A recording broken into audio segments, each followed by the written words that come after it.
Okay, everyone. Sorry for the delay here. We're just having a little quick technical issues.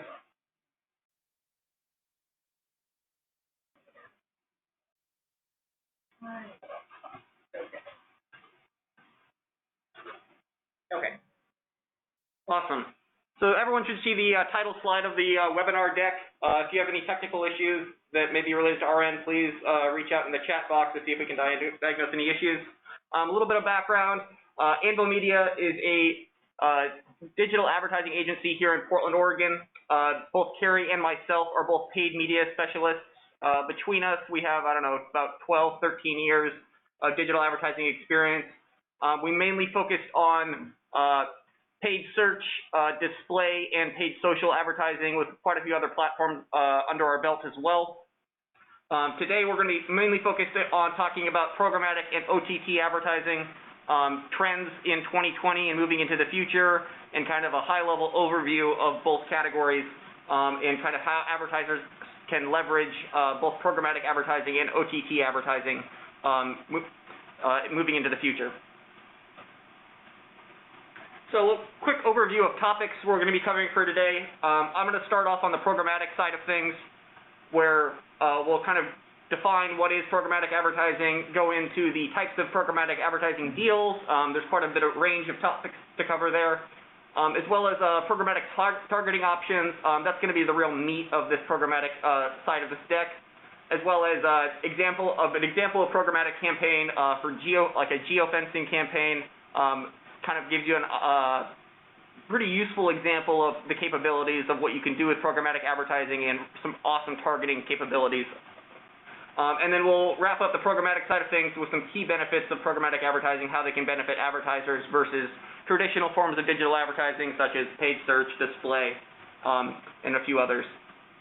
And then we'll get into over-the-top media. So Kari will handle this section of the presentation, kind of defining what is over-the-top media, talking about the trends of OTT and where it's going in the future.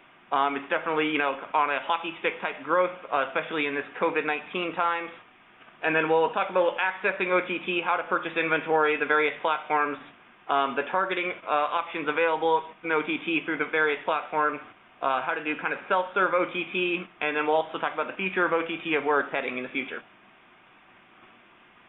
So to kick things off with programmatic, programmatic at a very, very high level is really just the use of automation, normally through a DSP, which is a demand-side platform, to buy and sell digital media.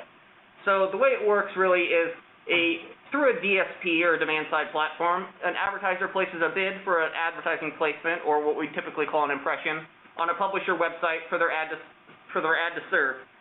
Publishers then use a supply-side platform, or an SSP, to share what placements are available on their online platforms. So that could be websites, mobile apps, kind of the whole gambit of digital platforms. The DSP and SSP sync up in real time to conduct a real-time bidding auction, or RTB. Programmatic advertising has seen a lot of really big growth over the past 4 or 5 years.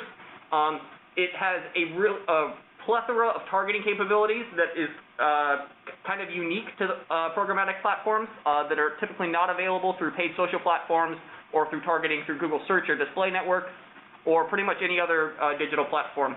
Advertisers have the option of working directly with a DSP. Some examples of those that you might be familiar with is like the Trade Desk, or some vendors actually have their own DSPs. Examples of that would be like Simplify. It's more common to purchase programmatic advertising through a vendor, however. Navigating the process of purchasing inventory directly through a DSP is fairly complex to an untrained user. It's kind of a full-time job to run advertising directly through a DSP. And it requires quite a bit of know-how to work directly with them. Vendors, on the other hand, are very user-friendly for the most part. I've worked with quite a few different vendors in the past. Typically, vendors offer their own kind of platform and user interface, as well as support services, advertising managers, IT. It's quite kind of a whole gambit of support services that are, will be able to train advertisers on what would be the best solution for their advertising goals. Many vendors will also work with multiple DSPs to expanding the targeting and inventory options available. So most vendors, will work either with like a single large DSP like the Trade Desk, or multiple DSPs, and that will really expand their reach and available inventory to purchase, as well as a lot of vendors will purchase targeting data from a lot of data companies, so companies like Datalogix, Epsilon, Nielsen, and then you can leverage in your advertising campaign targeting by using those third-party data lists to create some custom audience segments.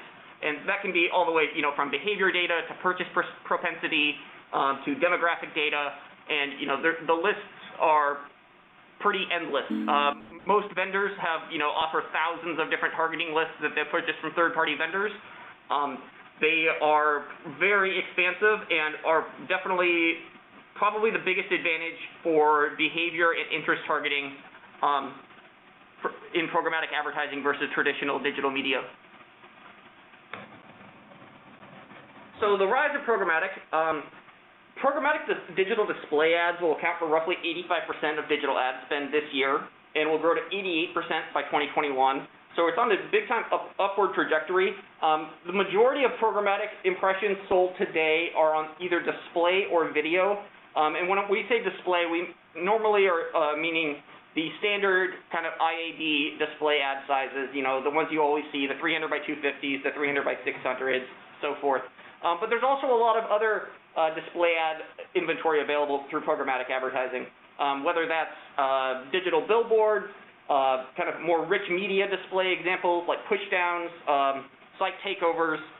There's a big range of inventory available, not just in standard display ad sizes.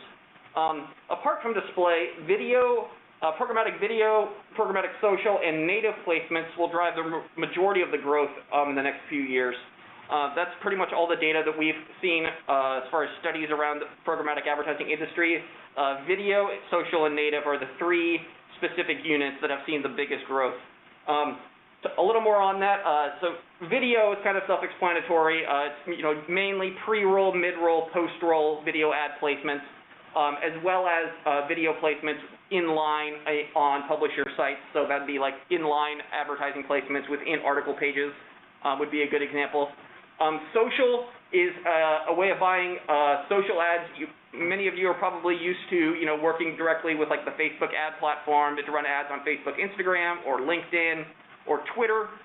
Doing it programmatically opens it up to quite a bit more audience targeting.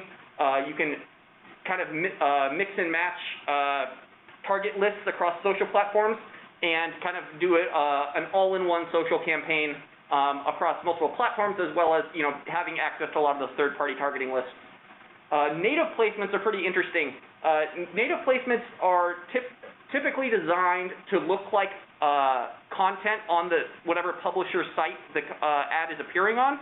So say if you went to like usatoday.com and you're browsing through articles, you'll see like the thumbnail and the headline of each news article. The native advertising placement gives you ability to purchase impressions and have the actual ad placement mirror the style of the publisher's site. So the thumbnail will look congruent with the thumbnail of the rest of their editorial articles, and then we'll just have a tagline on it saying like sponsored article or advertisement. Those can be highly effective because native ads, because they look at a quick glance similar to editorial content, they see much higher click-through rates, as well as it's a great way to advertise things like blog posts or more long-form content that's linking directly to an article. Many publishers will also allow you to publish those native content placements or native content actual article pages on their domains if you work directly with the advertiser, which can be directly with the publisher. So that can be a great avenue as well to try to match up your ad placements and your content and trying to get it closely aligned with the publishers that you're working with. So here's a kind of quick overview of the types of different programmatic deals. Really our main focus today, we'll mostly focus on the open market real-time bidding. That is the most common type of programmatic deal. Real-time bidding, open market RTB is where you would in real time bid on impressions where the impressions are available to all bidders. So that's most of the large DSPs deal with this on a very high volume. So if like I mentioned before, like a USA Today has display ad display advertising inventory available on their various pages and sections of their website. Typically, they'll open those up. If they don't have any direct sold display deals in place, they'll typically open those up to open market RTB, to where it's available to any bidder across a single DSP or a range of DSPs. Private marketplace (PMP) would be customized invitation-only marketplaces that provide publishers with the ability to set aside certain ad inventory packages and sell it to select buyer or groups of buyers with emphasis on margin management for the seller. So that's a little bit more exclusive. You wouldn't see that super commonly across a large range of sites, but some of the larger publishers out there will deal a lot more in PMP type of programmatic deals. Private marketplace guaranteed, to be similar to PMP type deals, this would be called PMPG, except the inventory is offered by one seller to only one buyer. So this is actually really similar to a direct sold campaign. It's just that it would actually have an auction system built into it. Automated guaranteed AG campaigns would be the automation of traditional direct sales, often of publishers' most highly valued or premium inventory. So that's where the publishers will, section off a section of their inventory that they deem is probably the most valuable, whether that's on a certain section of their site or certain category pages, and then just use those to sell that inventory specifically, and not their entire site. Automated performance, similar to automated guarantee, but for these deals, these types of deals, performance is guaranteed. So rather than purchasing impressions on like a CPM basis, it basically would be a cost per click or CPA, cost per lead. So this would be probably more comparable to what a lot of people are used to when buying paid search impressions across like Google search ads, where you're playing on a cost per click. These type of deals I see quite a bit less of in my experience, just because it requires the publisher to set that certain cost per click, and they would need typically publishers would need quite a bit of supporting data to make sure that cost per click pencils out for both them and the advertiser. Spot buying happens within an exchange environment, but are pre-negotiated fixed prices. So the CPMs in here would not fluctuate. They would be just a flat pre-negotiated price. I do see these quite a bit on the agency level, a little less so if you're a single advertiser working directly with a programmatic vendor. But they do happen. A lot of vendors will offer spot buying, kind of fixed price CPMs compared to variable CPMs if you're buying open market. So here's a quick guide, kind of a step-by-step for the deal types. So you can see here, if you ask yourself a few questions about the specific advertising inventory, so you can kind of put yourself in the publisher's shoes here.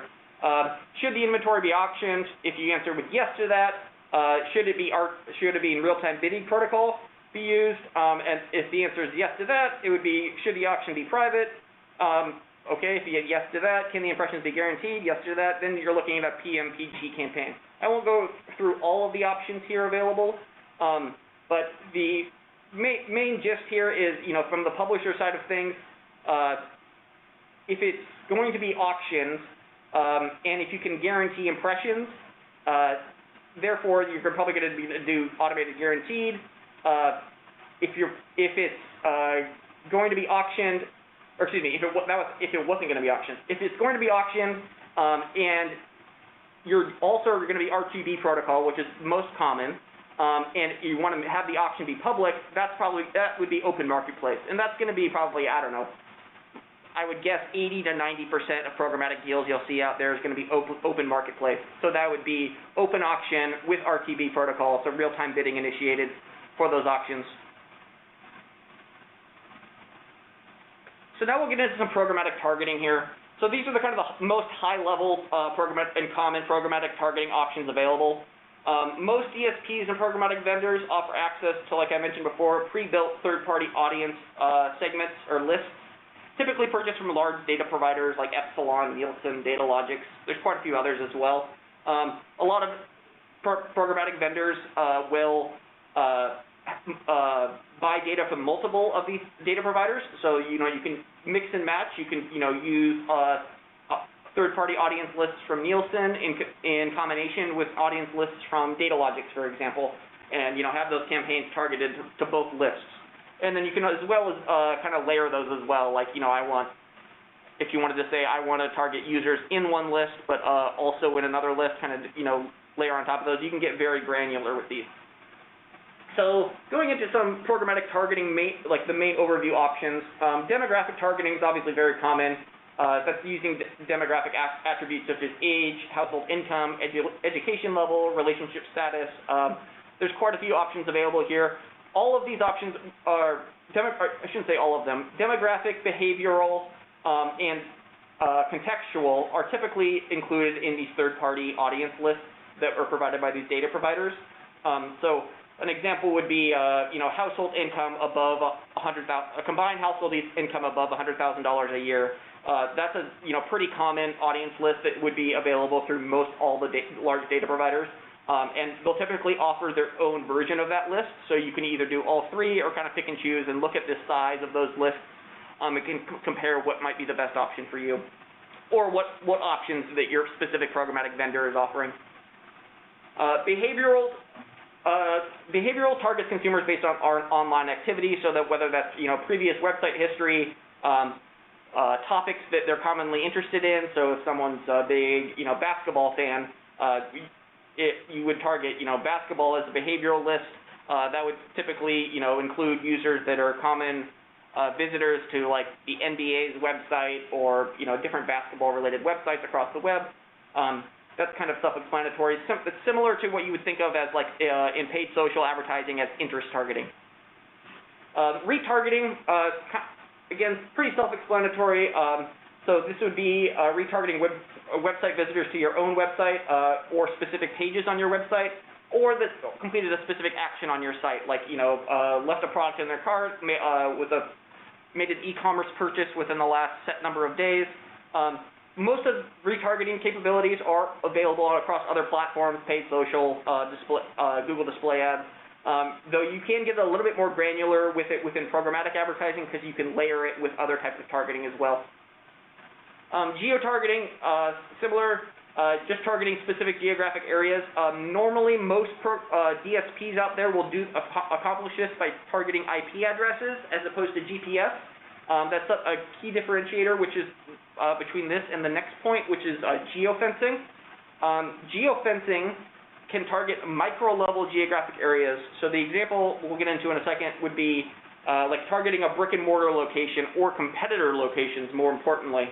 The ability to measure the number of users who enter a geofenced area pre- and post-campaign, as well as users who were served an impression and then entered a geofenced area or a conversion zone.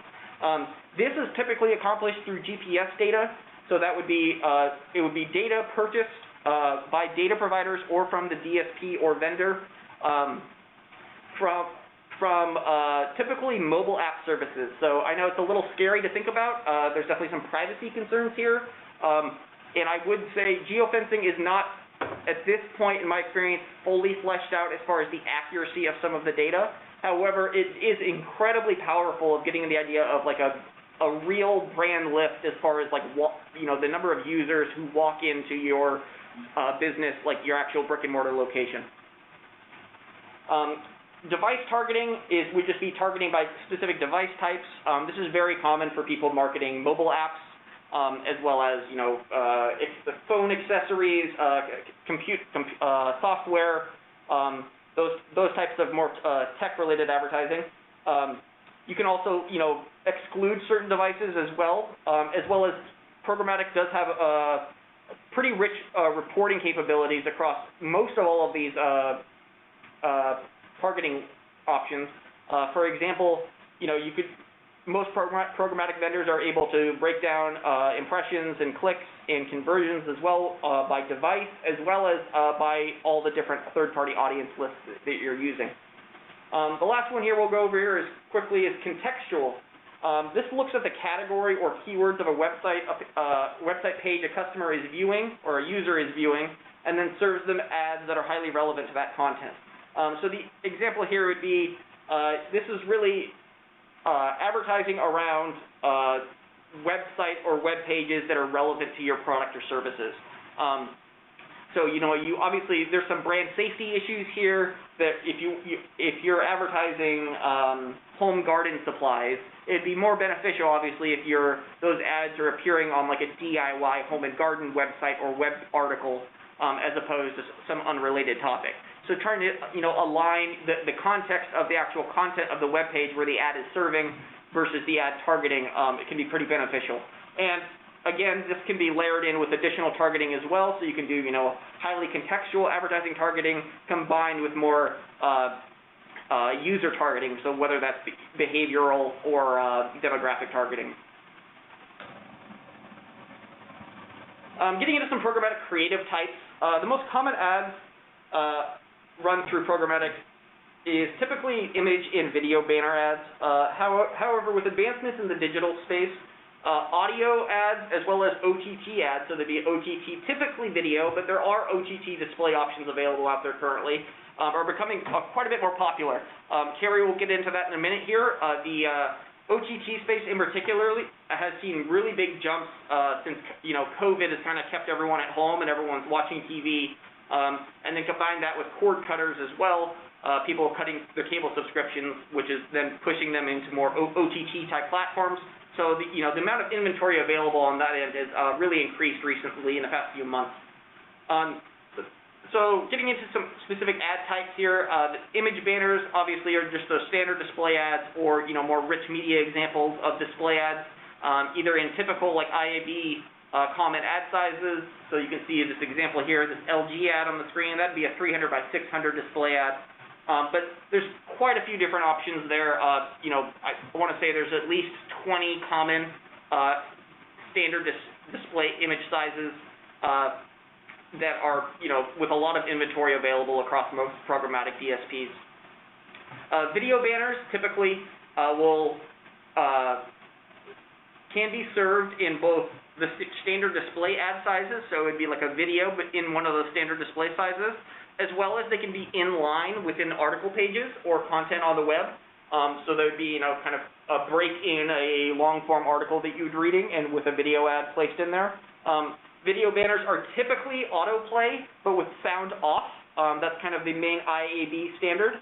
And when I say IAB, just so you guys know what I'm referencing, it's the International Advertising Bureau. They're kind of the main, I guess you'd call them regulatory agency across digital advertising.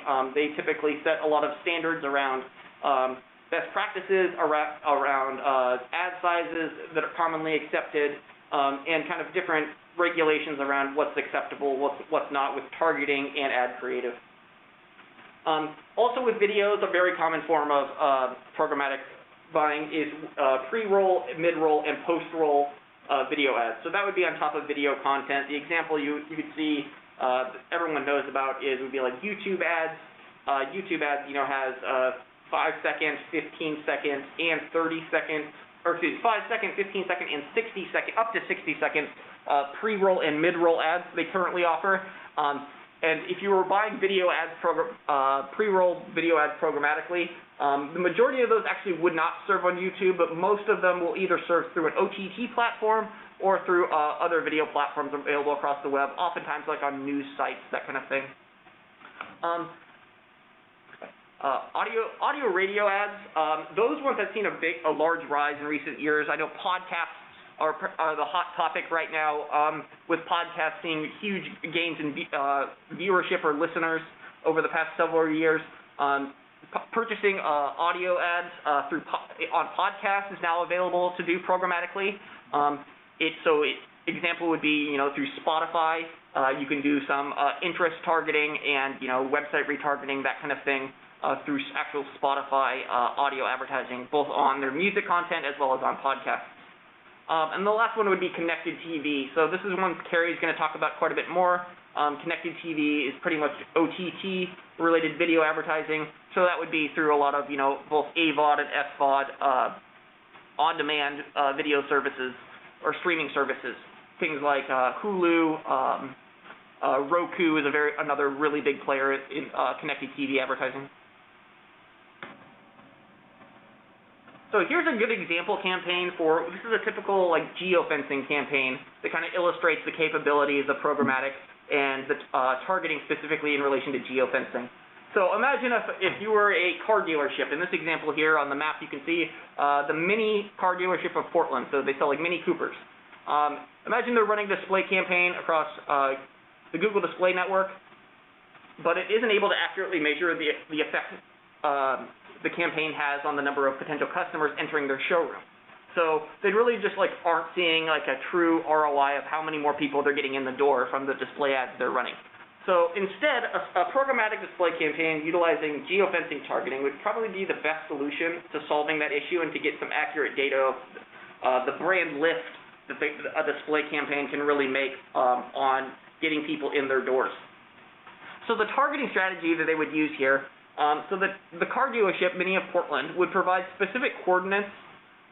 They basically like go to Google Maps and essentially draw on the map like I did here, and then send that data over to the programmatic vendor, or plug it in directly into the programmatic platform that they're using. And they would draw basically quadrants or geofencing target zones around their competitor locations. So you can see here, Mini of Portland is, right next door to multiple other car dealerships that they're competing for market share. So the programmatic platform, or the DSP, would use that GPS data often acquired via third-party mobile apps. I know a common one from talking to some programmatic vendors is like weather apps, as well as also like ride-sharing services. Uber, for example, is pretty big on selling anonymized location data for this type of purpose. And we'd use that to identify users who enter the target zones and mark them as eligible to receive ad impressions from the campaign for the next, for example, say 30 days. So how this would work is if any mobile device is tracked as entering one of these target zones, then that mobile device, and more importantly, that user, if we're able to match that mobile device with other devices that user signed in on, would then be eligible to receive impressions from this campaign over the duration of the campaign. Some other cool things that are available here, there's the ability to kind of filter out common devices that enter the target zones, and the main use for that would be like to filter out like employees. You wouldn't want to be serving ads to employees at your competitor locations that are there every day and constantly coming in and out of the target zone. So if you can measure the frequency of how often those devices enter those target zones, and if the frequency is way too high, you can eliminate them from being eligible from receiving ads.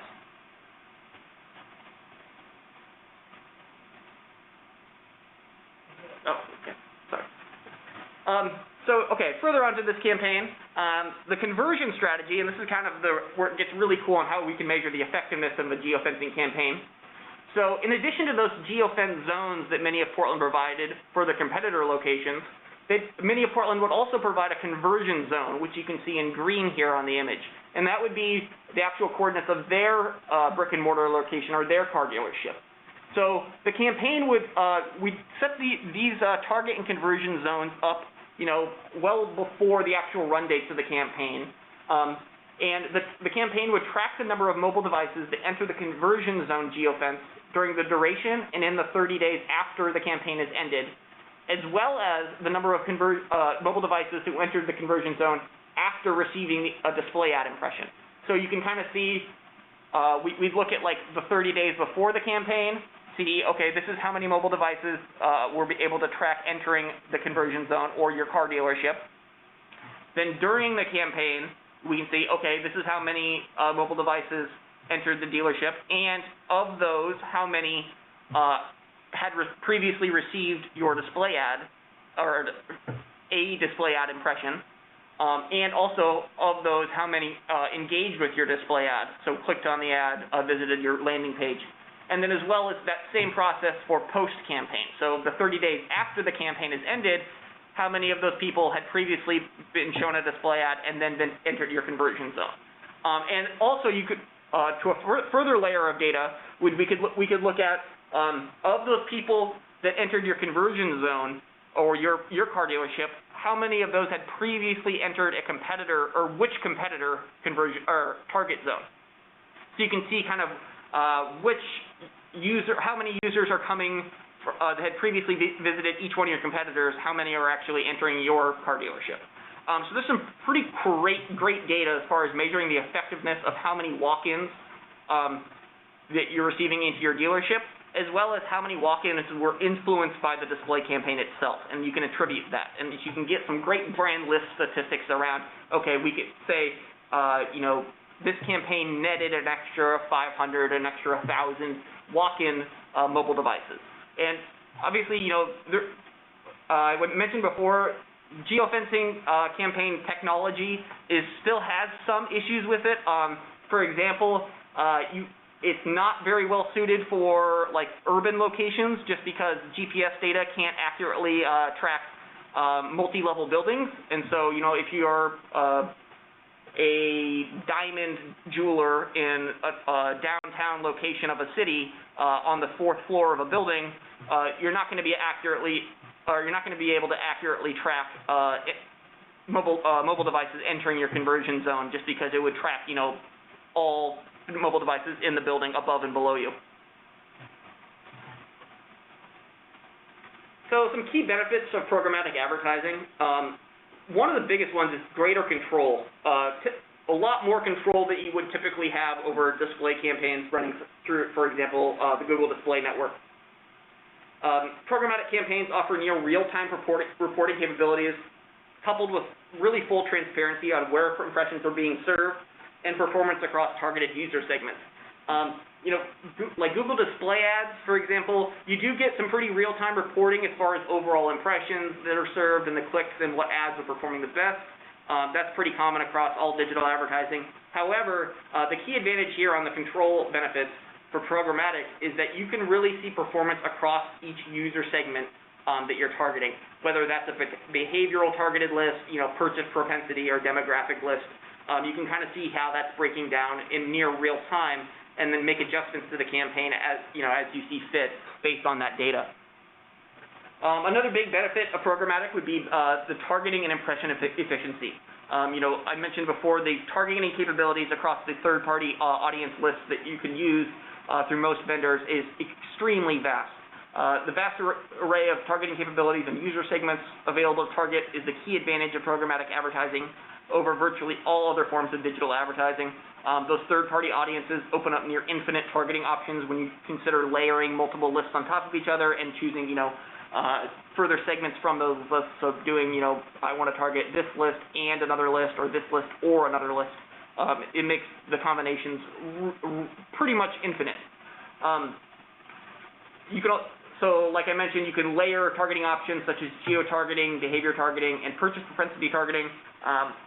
Layering similar targeting on other platforms is oftentimes doable. Like on paid social, you can do similar targeting layering. However, it's oftentimes pretty unrealistic due to the reach restrictions. Programmatic advertising, because you're working with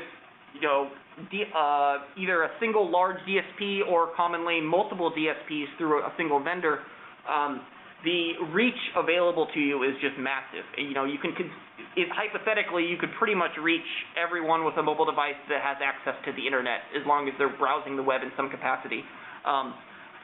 So your access, it's not limited towards users that are currently active on a certain social platform, or currently like in paid social advertising, or are currently searching for relevant keywords like in search advertising, or even our Google Display campaigns have custom affinity and intent audiences, which are great and pretty expansive, but they're not near the size of reach capable through programmatic campaigns through these third-party audience lists.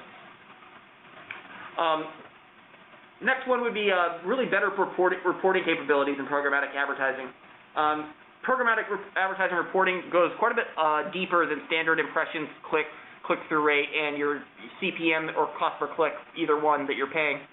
For example, most vendors, programmatic vendors, will offer the ability to track like view-through conversions. So that would be users that see your ad do not engage with it, do not click through to the landing page, but then later will visit your site within the next 30 or 60 days, whatever it's set to, that would be then tracked as a view-through conversion, because it would be logged as the user was served an impression or multiple impressions from your campaign, did not engage, but then later you visited your site or visited your landing page, one of the two. At that point, we could attribute that page view to being influenced by that ad impression, whether that was a display ad impression or video ad impression. Walk-in conversions, which is the example we went through for the geofencing campaign. Walk-in conversions are extremely valuable, and as far as I know, completely unavailable through any other advertising platform, where you can see the actual brand lift of the increased number of mobile devices actually entering a geofenced area or conversion zone. And then in-view impressions, most programmatic vendors out there will have kind of either their own in-house or rely on a third party to make sure, to manage ad fraud as well as guarantee in-view impressions. And in my experience, this guarantee for in-view impressions, make sure impressions are not being counted if they're served below the fold of a web page, is a lot better when working through programmatic vendors and DSPs versus through the Google Display Network even. It's to their advantage that they guarantee that those impressions are in view and are real eyeballs looking at it, and they're constantly, making updates to different security protocols, as well as, trying to filter out ad fraud and making sure that those impressions are constantly in the view above the fold or in the fold of whatever user is looking at them. The last one here is going to be larger reach. Programmatic advertising does not require a user to be signed up to a particular social platform, this is like I mentioned earlier, or to be actively searching for select keywords. And because if you can layer in all of these third-party audience lists, as well as different tactics like geofencing, it has the potential to reach virtually every single internet user across the globe. This allows advertisers to utilize more granular targeting criteria while still maintaining a large reach to effectively scale their campaigns. Awesome. I think that's all we have for programmatic, so thanks, Riley, for that. And then I'm going to move over to OTT, and I'm going to try to move through it as quickly as possible without going over time, but if we do go a little bit long, again, you will receive the slide deck and the recording after the fact, so if you miss the end, no worries on that. So kind of just touching real quick on what is over-the-top media. So as Riley mentioned, over-the-top media, it plays into programmatic, and it can be done through programmatic advertising. But there's also a lot of other ways to do OTT other than just through a programmatic vendor or DSP. So some of the examples of an OTT device would include smart TV, such as Google TV, LG Electronics, things like that. So basically, if your TV comes set up to be connected to the internet, there's gaming devices, Xbox, PlayStation, Wii, things like that. Smart set-top boxes such as a Roku, as Riley mentioned, Google Chromecast, Amazon Fire TV, Apple TV, and then devices such as desktops and laptops, tablets, smartphones, things like that. And then there's the platforms, which are Hulu, Netflix, Amazon, things like that. So basically the difference, I know Riley touched on this a little bit, but there's the difference between connected TV and OTT is that the connected TV is considered the device that you watch it through. So the smart TVs, the gaming devices, set-top boxes, whereas OTT is the actual platforms that the ads are showing through, so the Hulus, the Netflix, the Amazon Video, things like that. So just to kind of differentiate those up there a little bit.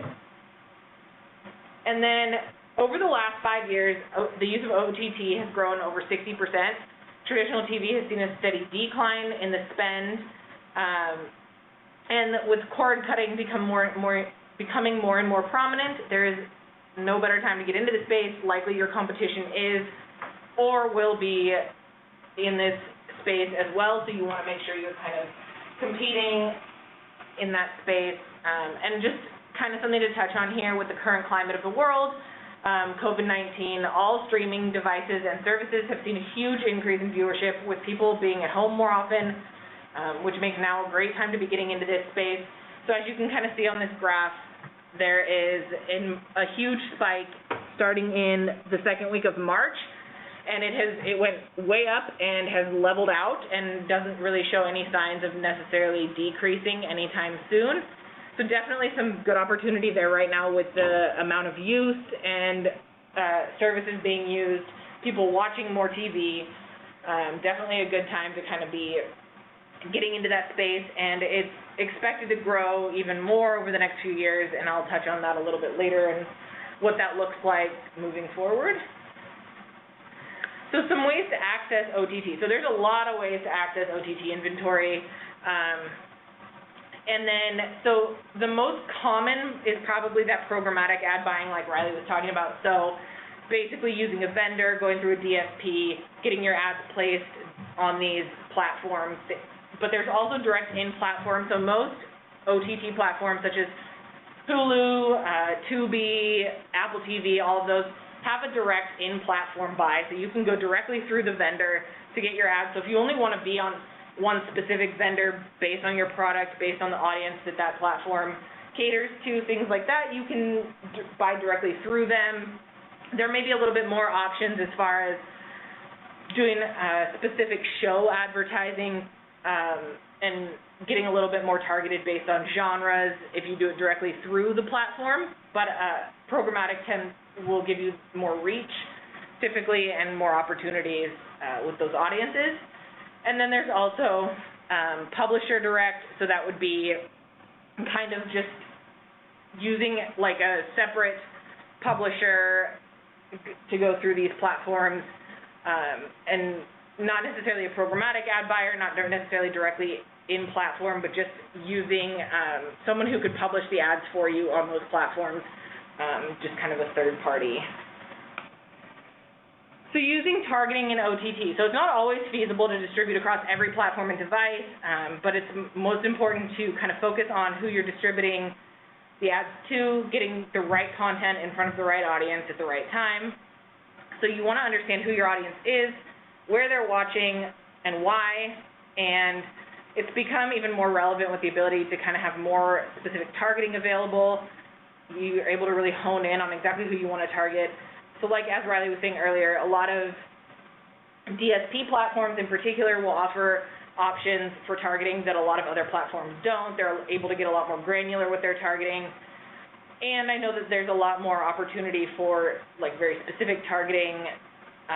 So if you want somebody just kind of playing off the weather app thing like Riley was talking about, if you wanted to advertise, let's say you're a company that sells swimming pools and or swimming pool equipment, and you want to just set your ads to serve to people who are in areas where the weather is good, the weather is hot, they're going to be using swimming pools. You're able to do that with OTT and also with programmatic in a way that you wouldn't be able to do on other platforms just because of the capabilities that they have within their DSPs. And that targeting, if you want to do that kind of targeting, it's probably better to use a programmatic vendor or a DSP platform because they have more of those capabilities than it would be direct in-platform with some of these companies. And then you also want to make sure you're targeting your audience, and their needs should be the central focus of your content strategy. So very personalized content based on the needs and the interests of your audience. So you can kind of have different ads running to different areas, groups of people. You can get it really personalized.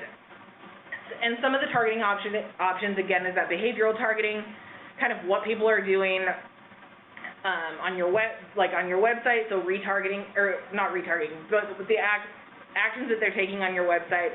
Also lookalike audiences, so audiences of people who look similar to those who have visited your website that can kind of expand that targeting, but they're not necessarily people who've interacted with your business, but similar businesses or have similar demographic information as the people who've interacted with your ads.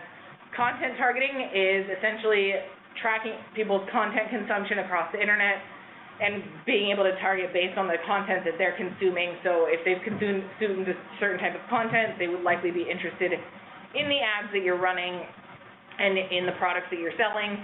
And then retargeting would be people who have interacted with your business, who have either interacted with an ad programmatically somewhere else or have interacted with your website and you're able to retarget to them either with new information or more targeted information based on personalized information based on what how they've interacted with your business. So just to give you an idea of kind of some of the opportunities through OTT, so Hulu has recently released in beta a self-serve OTT platform. Usually, even if you go through directly in the platform, you typically you provide the content for them, and they will run the ads for you. This is a fully self-serve platform, so businesses can kind of run their own simplified OTT campaigns on Hulu. There are some specific restrictions and requirements. So there's a $500 minimum spend, which is really low compared to a lot of other services, and going through DSP, a lot of times there will be a minimum spend.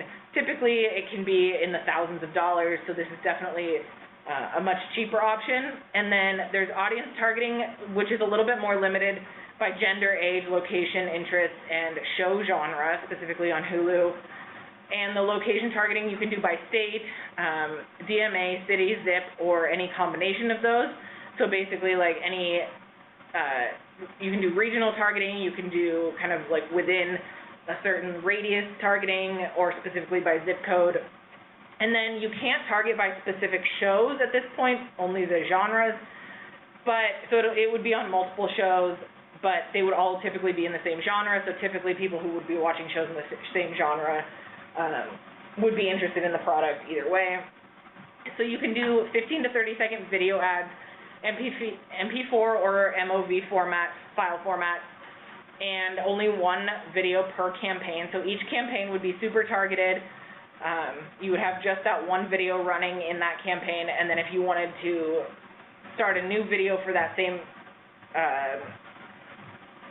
campaign or for that same audience, you could either turn the one off that you were running and start a new one, or you could completely revamp the campaign and do a new one, just kind of with some takeaways from the other one, what performed, what didn't perform, what areas you might want to edit, things like that. Your videos must be in HD and have stereo sound, and it will take up to 3 business days for the approval of the ads, assuming that they comply with Hulu's policies.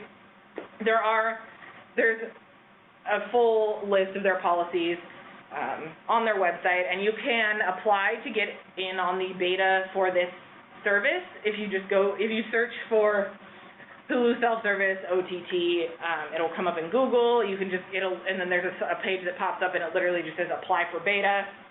And it's the only platform right now that's offering this type of service, but assuming it's successful and they kind of move it out of beta, I'm sure we'll see other platforms follow close behind.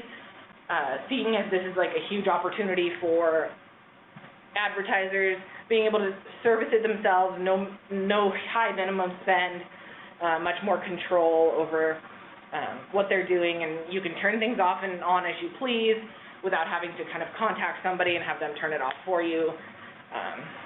And then moving into the future of OTT. So aside from what we just talked about and the new self-service platforms, eMarketer did a pretty extensive study predicting that OTT ad spend will hit $9 billion in the U.S. just this year, which is up 28% from last year, and will reach $14.6 billion by 2023, and 50% of U.S. agency and marketing professionals expect to increase ad spend on OTT and connected TV within the next 12 months.